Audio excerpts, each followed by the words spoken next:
gars. Et puis, tu pleures-tu, Nora, ou tu t'es morte de rire? Parce que je suis pas sûr de cet emoji-là. J'espère que je te fais mourir de rire. Pleurer, tiens, tu pleuris. J'espère que c'est ça. Parce que je veux pas te faire de la peine. Puis si je t'ai fait de la peine, il faudrait que tu me dises pourquoi. Pour que je le refasse. Fait que, ouais, fait que là, j'ai envie de vous lire celui-là qui avait fait un. Dans le temps que j'étais encore sur Facebook, ça avait fait un phénomène. Oui, quoi? Oui, quoi, Nora? Je te fais de la peine ou je te fais rire? OK. Alors, celui-là, là, 3 avril 2009. Donc, ça fait 17 ans. Euh, la vie au-delà d'une distance minimale de sécurité. Lorsque vous êtes seul dans votre bain à relaxer ou encore lorsque vous vous entraînez au gym ou encore en méditant. Simplement lorsque vous êtes seul. À quoi pensez-vous? Qu'est-ce qui vous motive à ne plus être seul?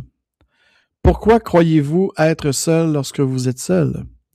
Que voulez-vous vraiment dans la vie? De la vie? Vous arrive-t-il de vous demander pourquoi sans vous faire mal?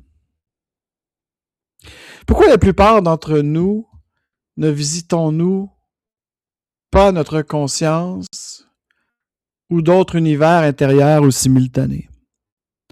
Pourquoi est-ce que la majorité d'entre vous ostracisez celle ou celui qui vous parle comme je le fais ce soir? Et souvent et toujours. Pourquoi est-ce qu'on vous dérange, nous, les gens malades, complètement malades? Pourquoi est-ce qu'on vous dérange? Pourquoi vous ne nous dérangez pas? Encore. Je suis en colère après vous. Vous ne pensez qu'à l'achat de votre laveuse sécheuse ou votre dernier complet, si ce n'est d'un autre bidule produit par un autre qui ne pourra jamais se payer ce bidule, ni même venir partager un concert sur les plaines d'Abraham avec vous pendant ses vacances. De plus, avec la crise actuelle, c'était en 2009, on est encore en crise. On est toujours en crise parce que ce monde aime faire du bruit. Les convives aiment faire du bruit pour pas qu'on existe pleinement, pour pas que nous soyons juste heureux, asti qu'on est bien. De plus, avec la crise actuelle, vous-même, pour la plupart, tellement endettés. Oui, j'ai écrit ça en avril 2009. Ça pourrait être en juillet 2026.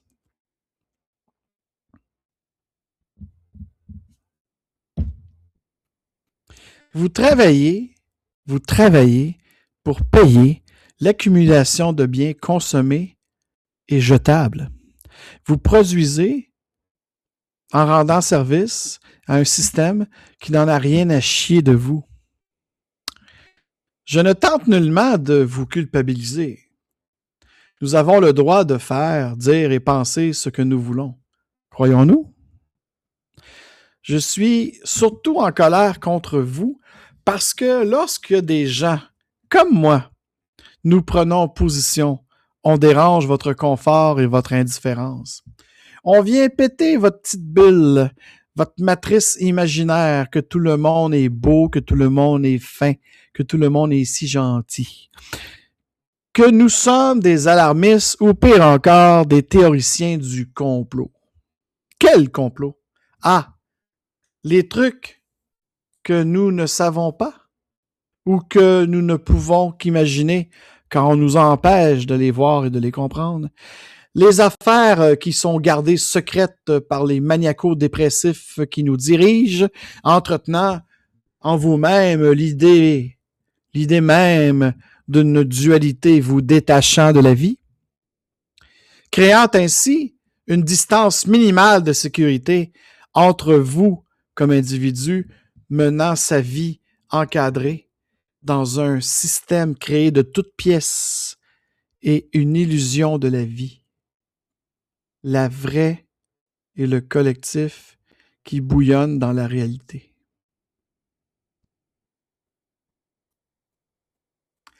Vous vous imaginez peut-être que les droits que vous avez et qui diminuent à chaque législation, à chaque règlement, à chaque loi, à chaque nouvelle taxe, à chaque nouvelle crise, vous les avez toujours eus. Que c'est en restant le cul assis sur votre sofa à 36 paiements, devant votre écran plasma à 24 paiements, dans votre condo à 240 paiements, que vous allez préserver ce que nos grands-parents, à coups de durs combats, ont été chercher aux gens ayant le pouvoir de prendre et de donner. Vous préférez dire de haut « Ah, les maudits manifestants de violents, les pas bons qui cassent tout sur Sainte-Catherine ou dans le City of London pendant le G20 et qui sont violents. » Avez-vous réfléchi à ce que vous affirmez en répétant, en fait, ce que Sophie Thibault et Jean-Luc Mongrain vous disent de penser? Cliché, vous êtes. Merdique, vous êtes. Le monde puse.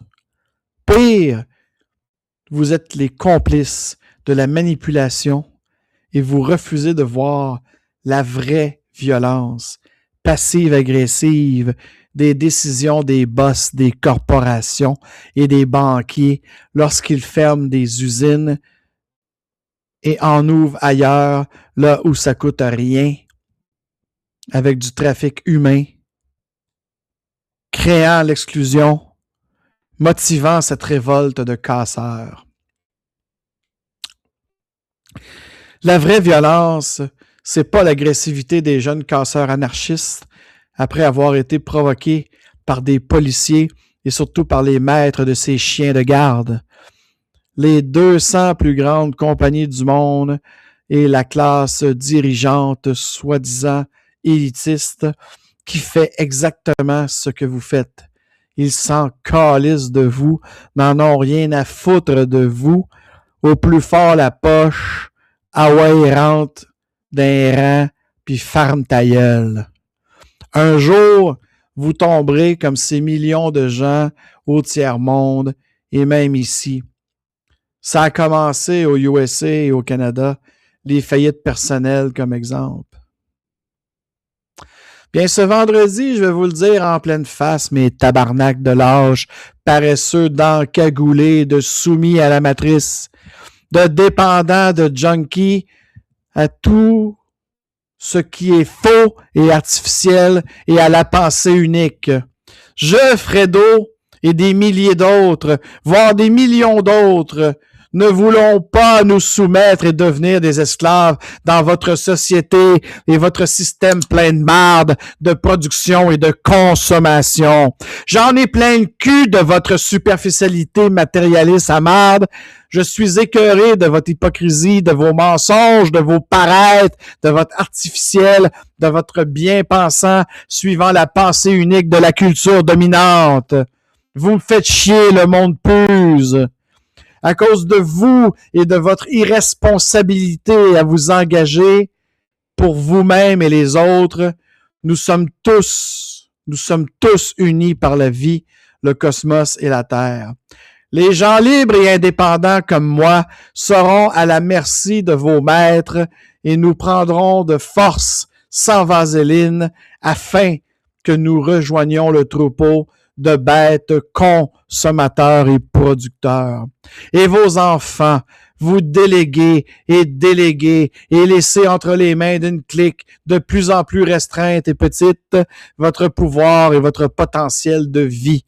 Vous regarderez vos enfants dans les yeux un jour, pas si lointain en 2057, en leur disant « Je suis désolé de n'avoir rien fait pour t'éviter cette servitude et cette dépendance, ce contrôle de plus en plus étouffant dans la vie. » Vous ne vivez plus, vous fonctionnez. Nous voulons vivre et nous épanouir dans l'immensité de la création de la vie et non de votre système. Je vous offre ces 2 vidéos pour ce week-end pluvieux.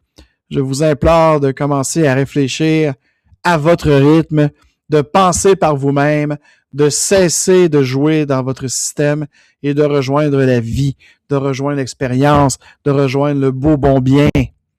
Je suis en colère, mais je vous aime et je vous pardonne, car je suis un autre toi-même. Je suis donc aussi en colère contre moi-même.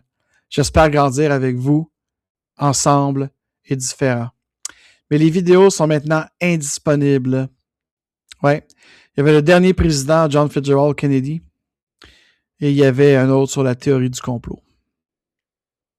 Et j'avais eu 10 commentaires. Est-ce que je vous ai assommé? J'ai-tu crié trop fort? C'est par ces cris que j'écris.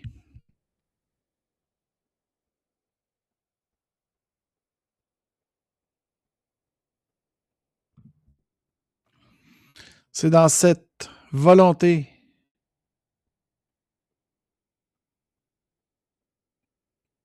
de puissance que le portail s'ouvre.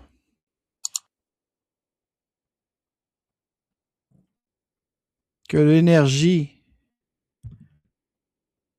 du goût de vivre et de croître et de grandir commence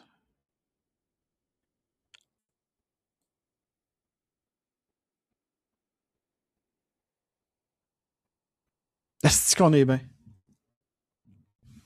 Est-ce qu'on niaise? Les filles, merci d'avoir été là. Merci de m'avoir fait découvrir TV Girl, Nora Nora. Et merci à Miss Geneviève de m'avoir fait découvrir Ren. Mais là, il faut faire de quoi? Parce que Ren Jill, là, t'as dit Ren Jill, mais il n'y a pas de Ren Jill quand je cherche.